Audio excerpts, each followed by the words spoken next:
Don't talk to Laura or her tire ever again. All right, folks, we are live. Let's make sure this is going out okay on the old YouTubes here. All right, sounds good. Okay, so let's see. A lot of stuff been dropping in the past few days. Obviously, there was it over on Andy Worski's channel? He had or no, it was Baked Alaska's channel. Medicare and Laura Loomer were arguing there.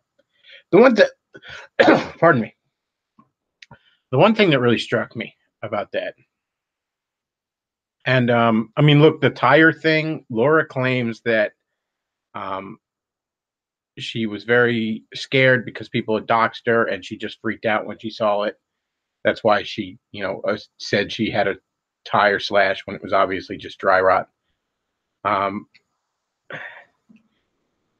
I don't necessarily believe her story, but because it does seem like she may have faked, tried to fake, you know, customer receipts and shit like that. But I don't really believe her story, but I can understand why someone would. So we'll set that aside for a minute. What I did find inexcusable was she had doxed. I don't know, is doxing the right word even? I mean, it's quote unquote on Facebook, so who knows, whatever. Point is, she had put on blast, let's put it that way, Mikey Knox's mother's Facebook account. Now, I don't particularly care for Mikey Knox, not a fan. That said, though, you don't go after someone's family. You don't put somebody's mother on blast. You don't go after somebody's mom. All right. I mean, you could have gone after my mom back when she was alive because she had it coming, but that's a whole different topic. Generally speaking, for most people, you don't go after their mom.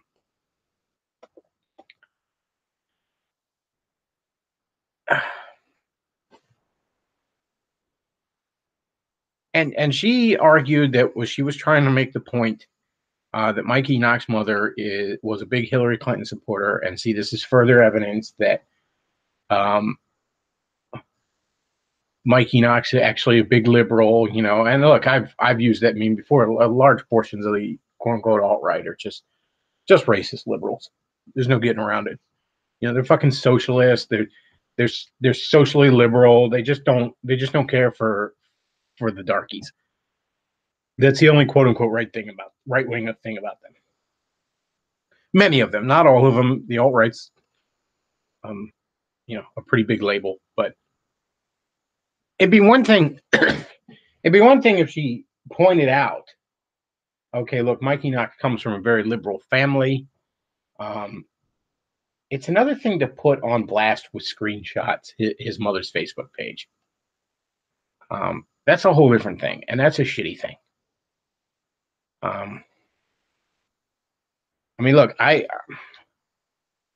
I'm very particular about who I accept as friends on Facebook anymore. I have tons of friends requests. It used to be at first I was like, fuck it, or whoever, I don't care. But I was getting reported, so I'd probably let some fucking lefties in there. Plus, I don't know. I have actual, in real life meat space friends and family, on my Facebook page, and I don't particularly want, them,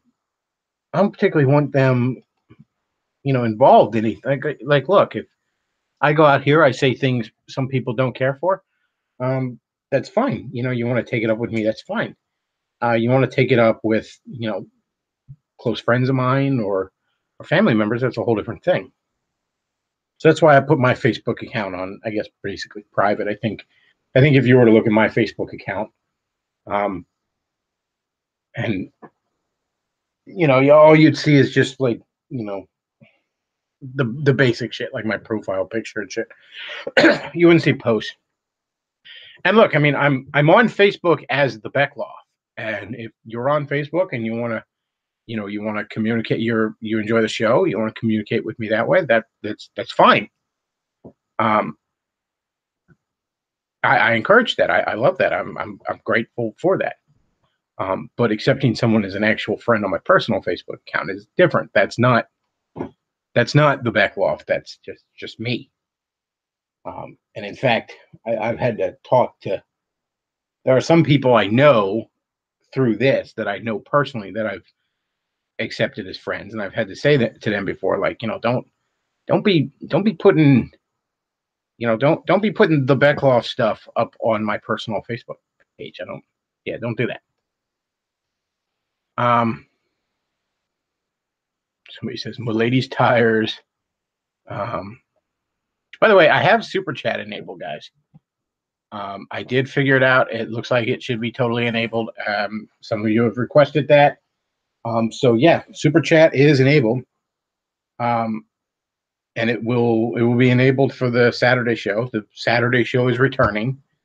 And as always, if you want to support the show, you can always hit the PayPal or the Patreon up. But this is something people have requested, so there it is. I'm not gonna turn down a way people are asking to send me money. Let's see. Someone in the chat says, Bechtloff, what if the reason so many evangelical leaders suck Jew dick is because they're playing 4D chess to get the revelation to happen and Christ to return?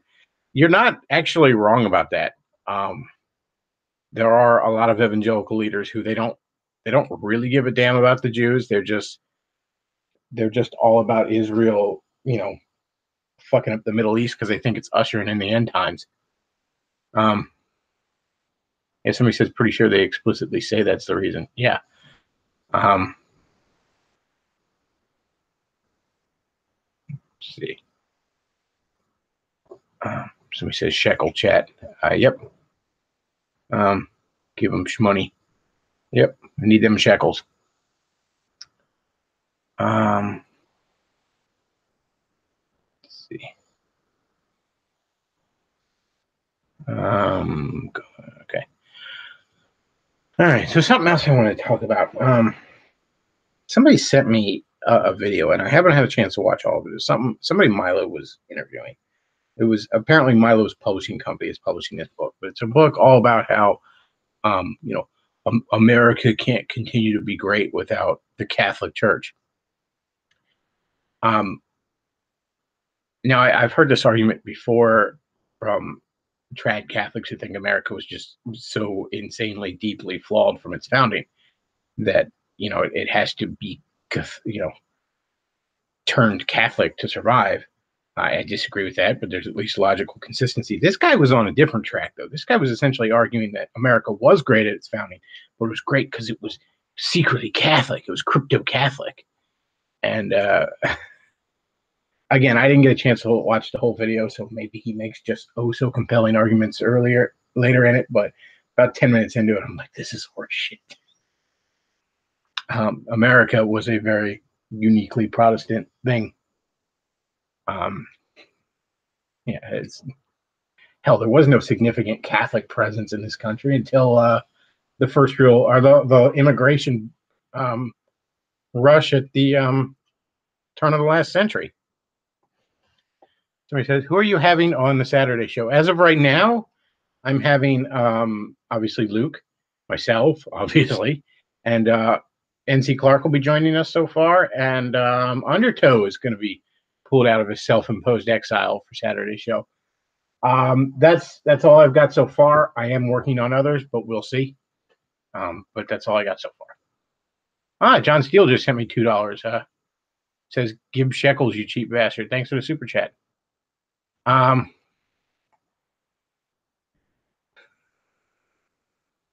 Let's see. Monarchist Autist says, I thought I was going to disagree with you regarding the Catholic American thing, but no, that's retarded. America's foundationally secular, not atheistic, secular.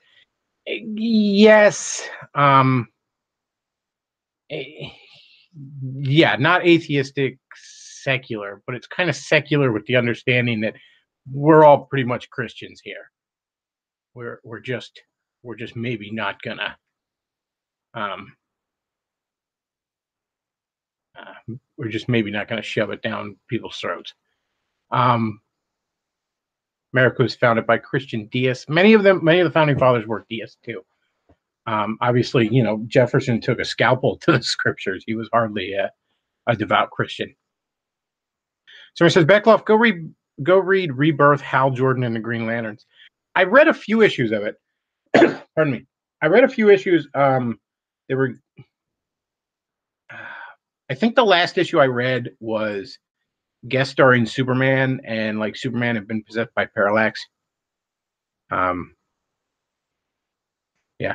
Oh, speaking of comics, I just found out IDW, or not, didn't just find out. I just saw this list. It's IDW is launching its new Sonic comic in Sonic the Hedgehog in April. It doesn't look like it's got ties to the Archie continuity, the Freedom Fighters and all that I actually like. It does have a lot of the same creators in it, so maybe I'll give it a shot.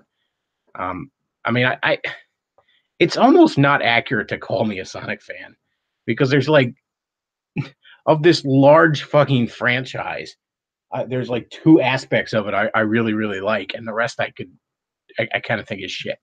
I really, really like the old Genesis era Sonic games, and I really, really like the kind of the Archie comics world, that based on that Sad AM cartoon. That's it. I don't modern Sonic games. Half of them aren't even playable. The good half of modern Sonic games are mediocre at best. And the worst is when Team Sonic thinks they're storytellers because they're not. Oh, and I also saw, I'm not sure what company's doing it, but somebody's reprinting the Mega Man manga, the Mega Man Mega Mix, in big comic book issue sizes, but it's actually colorized, so I picked it up. Even though I had read it before, it's nice to read it in color. 3 comics I got this week. I mean, I'm kind of broke anyway, so I really shouldn't be getting any comics. But what the hell did I get? I got the Mega Mix. I got, maybe it was only 2. Yeah, I think Mega Mix and Doomsday Clock. I think that was it actually. Maybe I didn't get 3, or maybe I just can't remember the third.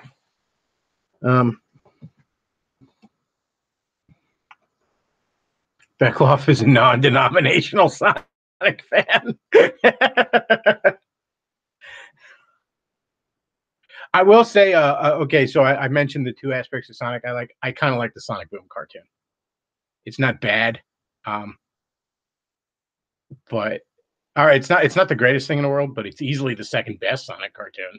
I just had him. Now that's not saying anything because basically every other Sonic cartoon was ass. Sonic X was shit. The animation was gorgeous in it, but everything else about it was shit. Sonic Underground is like some weird DeviantArt fucking thing. Adventures of Sonic the Hedgehog was like, I don't know, people were motherfucking high when they made that cartoon. Is it true that SJW comic writers are going to burn in eternal hellfire? Oh, I believe there's a very, very special place in hell for SJW. For the SJW feminists and those types who, out of just their pure hatred and spite, have taken it upon themselves to shit up people's hobbies, to find people having a good time and take a piss on it. I believe there's a very special place in hell for those fuckers.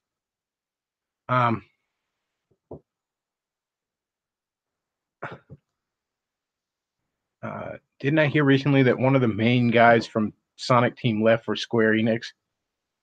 I assume he's writing those faggy those faggy Animu Final Fantasy games now. Chris Chan is to Sonic as Movie Bob is to Mario. Yes, that needs to be Screw Attack's next death battle. Movie Bob versus Chris Chan. Yeah. At a GameStop. No outside interference because don't call anybody. So the other thing I want to talk about, and I kind of got to thinking about this while I was eating dinner, and it was sort of spurred by the America was crypto Catholic from its founding.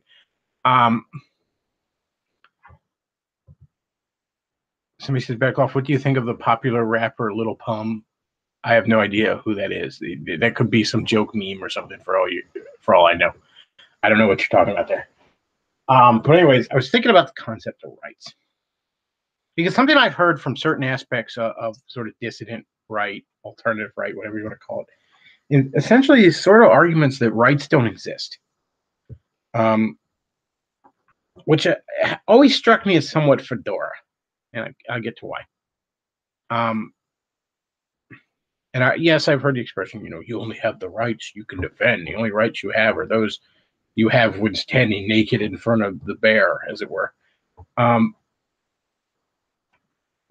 But I kind of think that, first of all, rights are inherently a metaphysical concept.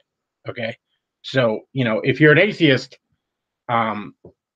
you have no basis to even use the term in any sort of meaningful, absolute sense. That nothing.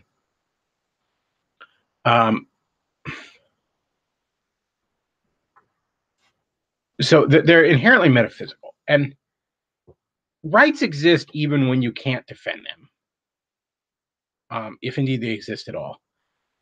Like governments don't grant you rights.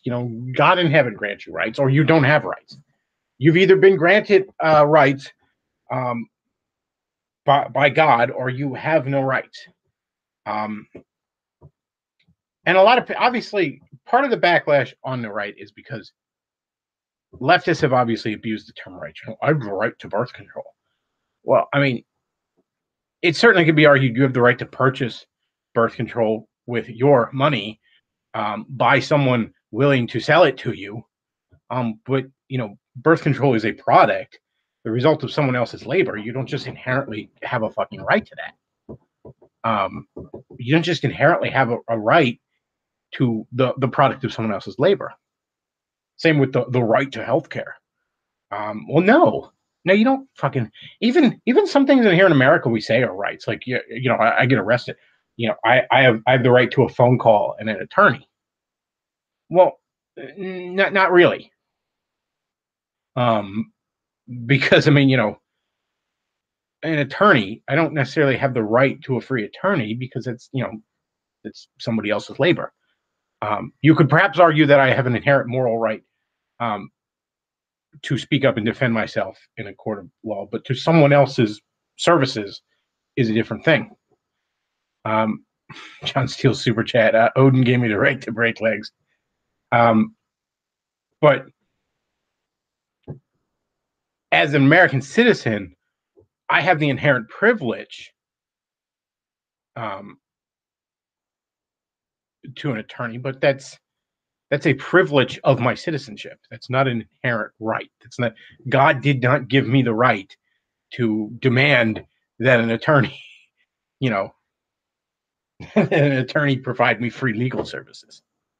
Somebody says rights are a literal social construct. Well, in a materialistic sense, yes, they would be.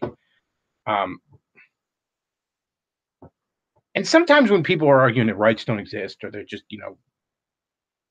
they're just a social construct,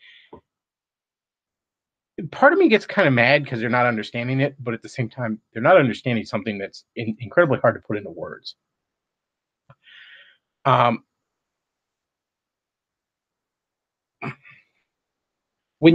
If you kill somebody, if you murder somebody, let's not even say kill, murder.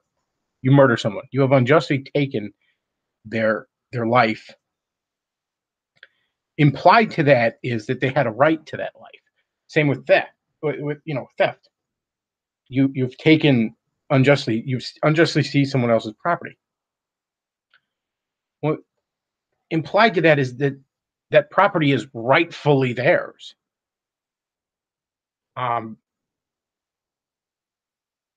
Rights aren't so much about what you can't do, or rights are about what? Rights are about should, not can't. I can go kill somebody. That's within my ability. I can, I mean, I'm decently heavily armed, I might add. I have a few guns. I have quite a few knives. Were I so inclined, I doubt anybody could stop me. At least, at least after at least until I've already done it. But that doesn't mean I have a right to because I can, and because someone else wouldn't have been able to stop me doesn't mean they didn't that I wasn't violating their rights. There's an inherent moral. Somebody says rights do not exist without responsibilities. Well, that's John Steele says that. That's actually completely true. Um, you know, rights and responsibilities are almost two sides of the same coin. If you're free, then you're responsible for your actions. I mean, somebody says, to be honest, rights in the way 90% of people mean it don't exist, but it does have validity as a concept. The way 99% of people mean rights is privilege. And I don't mean privilege in that bullshit social justice sense. I mean, I would like to say the privilege of citizenship, as I said, with, your right to an attorney, for example. Um,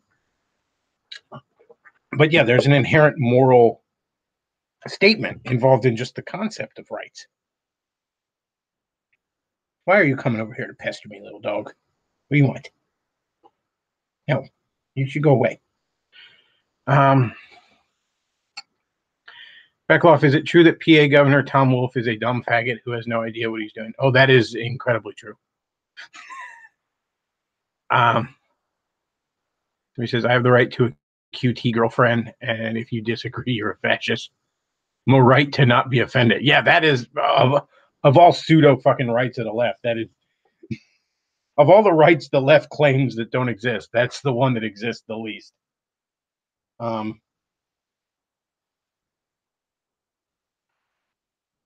Yeah, if anything, you arguably have a right to offend.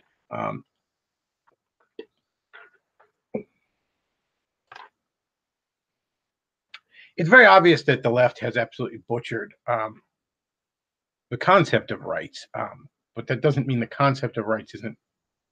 So he says the hardest part about taking your dog for a walk is having to clean up all the poop off the treadmill. Honestly, I don't walk this dog that often because he's not my dog.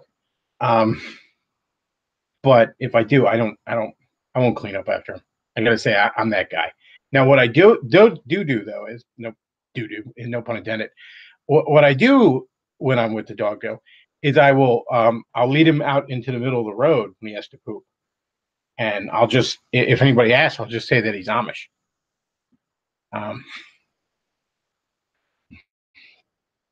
Because if I have to clean up my dog shit because it's such a horrible mess, then I fail to understand why the Amish horses can just shit all over the road with impunity. So yeah, as far as I'm concerned, this little 20-pound dog here can shit all over the road till his heart's content. His Gatorade is a human right. You're damn right.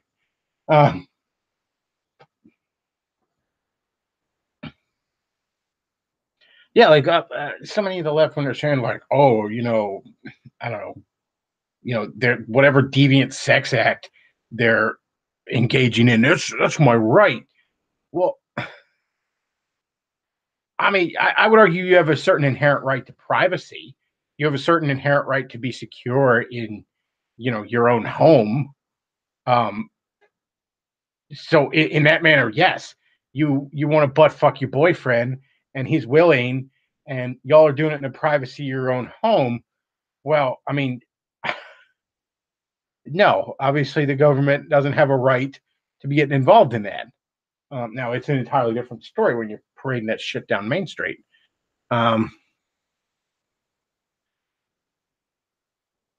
Let's see.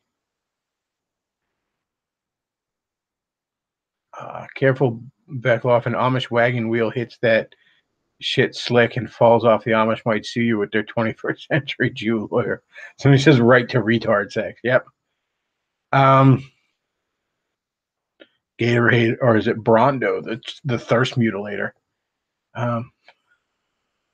Right to shove my HIV infested cock up my boyfriend's ass in the Washington Monument.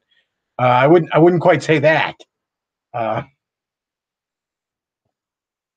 uh, but yeah, again, don't let the fucking idiots on the left destroy an inherent concept. And I'm especially talking to my fellow Christians here, because rights, as we understand them in the modern world, or I should say, as we traditionally understood them in the West, better way to put it, it that's an inherently Christian concept. We believe that human beings have an inherent value, made in the image of God, and they have certain inherent rights given to them by God, and that you know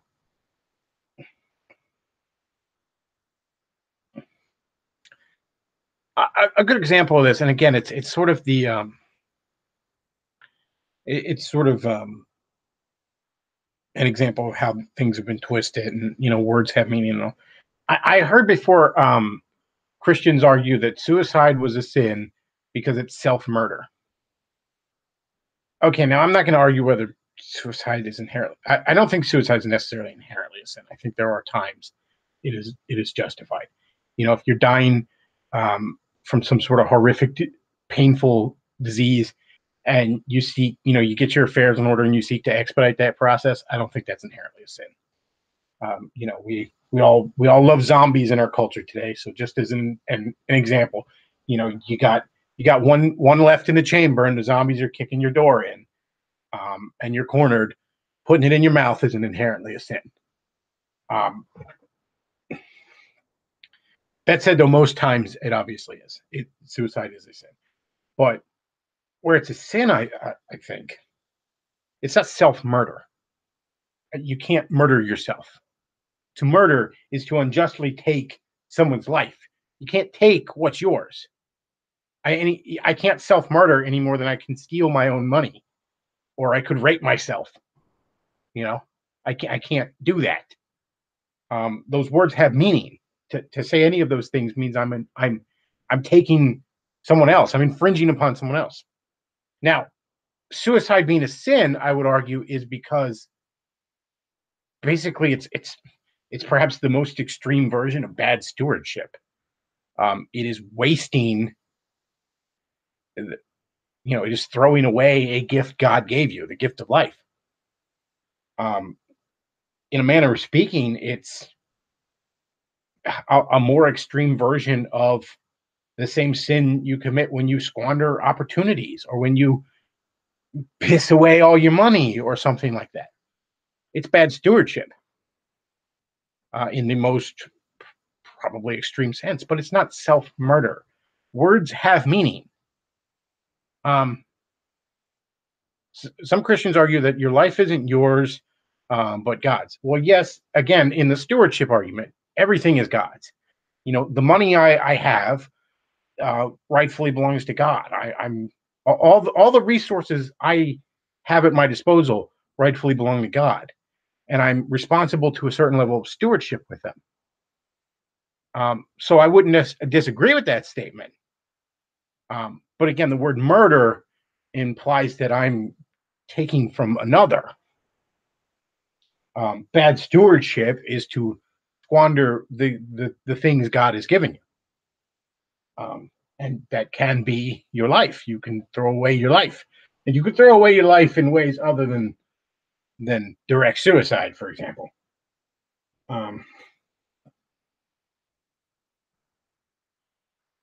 but yeah, like I said, it's words have meaning. Um, and again, to argue self-murder is to make murder something that it's not. Murder is to unjustly take another's life. And you'll notice that I did say unjustly. When you kill in self-defense, um, when a criminal is executed, for example, that's not murder. Perhaps when you kill in war, provided it's a just war, that's not murder. Um, Likewise, if you're seizing someone else's property um, because, for example, you rightfully sued them, let's say justly sued them, and you're seizing their money that way, or even perhaps A repo man isn't necessarily committing theft. You're seizing someone's property, but you're not doing it unjustly. In theory, some cases you might be. Not every lawsuit is just, obviously. Let's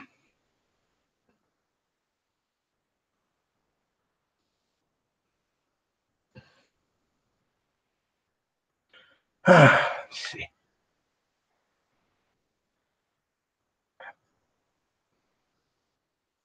So he says saying suicide is murder is akin to saying masturbation is homosexual because you're stroking a man's penis. I once heard a funny thing back when the Man Show was on with Jimmy Kimmel and Adam Carolla. Back when Jimmy Kimmel was, had some balls. Somebody asked if you could suck your own dick, would you? Right? And Jimmy Kimmel had said, yeah. And everyone's like, oh, that's so gay. He goes, it's not gay. It's not gay. No, listen. You're saying it's gay because I'm sucking a dick? Well, I wouldn't give another man a hand job, but I'll give myself a hand job. We have a right. And John Steele says we have a right to pay for illegal aliens' welfare benefits. Someone says, so living like Spoonie may as well be taking their own life, just slower because they're too cowardly to take any action in their life. Yeah, I mean, somebody like Spoonie just absolutely throwing away, the various opportunities he's had in life is in some regards a slow suicide, but it's definitely, it's the same kind of sin as suicide. It's just to a lesser extent. So he says, I imagine you develop a nasty lower backache sucking yourself off. Probably. All right, folks. Well, I think I've gone on for about a half an hour. I know that's considerably shorter than I usually go for an hour or so. But I have been working this week, and I have had some stuff to do in the evenings. So I haven't had a ton of time to do this. So I am going to wrap this up. I want to thank you all for listening. Plus, I'm just about out of stuff to talk to anyway. But anyways, do check out the Saturday show. That will be a regular, good old-fashioned Saturday Bechtloff show. We're talking about 2 hours worth of show there, folks. Right now, we got NC Clark and Undertow going to be joining us. I'm working on getting other guests. We'll see what I can do there, folks. But I do want it to be a very special show, return to form, as it were. Somebody says, what are we on a Bechtloff diet? Diet loft. No, I just, like I said, I'll try and stream again later this week, but just the nature of my schedule this week, it's I'll be on second shift eventually on this job, but right now I'm on first shift, a very, very early first shift. I have to get up at 4:45 in the fucking morning. And I'm not happy about that. But I am happy to be working regularly again. That is a blessing. All right, folks. I want to thank you all for listening. John Steele, thank you for the 2 super chats. It was very generous of you. The super chat will be enabled for Saturday, folks. And also, if you enjoy the show, do check out if you enjoy the content, do check out the PayPal, do check out the Patreon. Send me a one-time donation on the PayPal. If you enjoy the show, you become a regular supporter on the Patreon. Check me out on the Gab. Check me out on the Facebook. The Bechtloff on both those places. And that's all we got for today, folks. I want to thank you all for listening. Bechtloff out.